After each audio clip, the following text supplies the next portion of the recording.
My hande het ek op na U. Ek loof U naam en buig voor U, want U is hier, die koning van my hart, van my hart. My hande ek op na U. Ek loof U naam en buig voor U, want U is hier, die koning van my hart.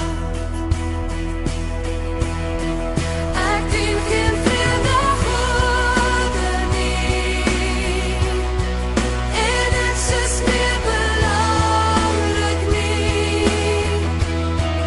as dat U in my hart regeer. Daar is geen plek vir ander nie, voor U, o Heer, lê ek nou my lewe neer. My hande